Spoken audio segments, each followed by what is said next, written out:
राधे राधे। जय श्री कृष्णा। श्री हरि विष्णु की कृपा आप सब पर बनी रहे। आज हम पढ़ रहे हैं कार्तिक महात्म्य का 24वां अध्याय। श्री गणेशाय नमः। राजा पृथु ने नारद जी से पूछा, आपने तुलसी के विचित्र इतिहास के साथ उनका जो पुण्यप्रद महात्म्य कहा है उसे हमने सुना। अब कार्तिक व्रत का फल तथा महात्म्य मुझे समझाइए और इस शुभ व्रत को किसने किया यह भी कहिए। श्री नारद जी बोले, पहले साह्य पर्वत के निकट करवीरपुर में धर्मज्ञ धर्मदत्त नामक विख्यात ब्राह्मण रहता था।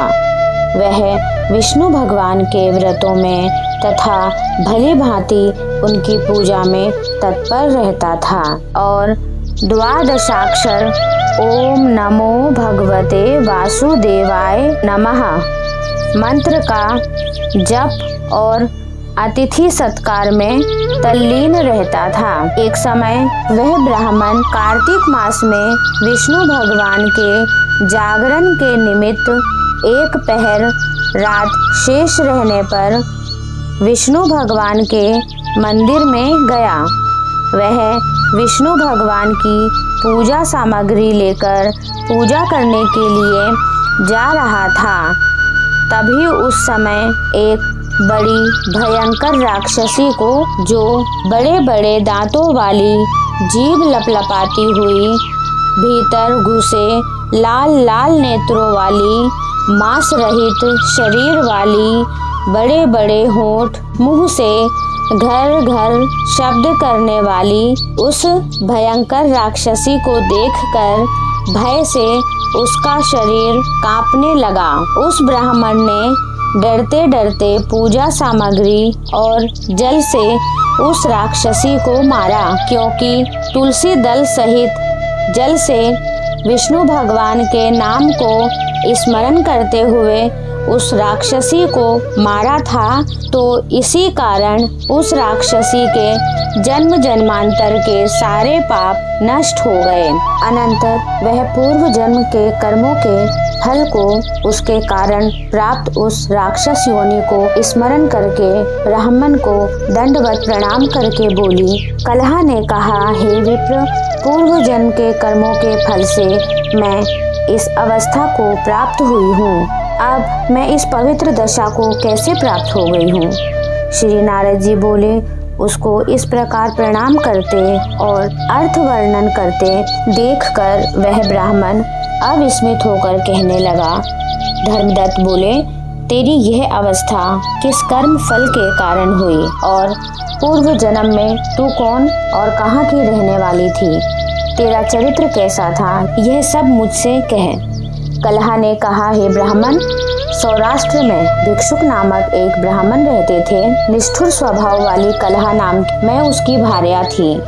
मैं वाणी से भी पति का कल्याण कभी नहीं चाहती थी और न अच्छा भोजन, मिठाई आदि खाने को देती थी। सर्वदा उसको ठगती थी। नित्य झगड़ा करना मुझे अति प्रिय था। मुझे इस प्रकार व्याकुल करने वाली देखकर मेरे पति ने दूसरे विवाह की इच्छा की। तब मैंने पहले ही विष खाकर अपना अंत कर लिया।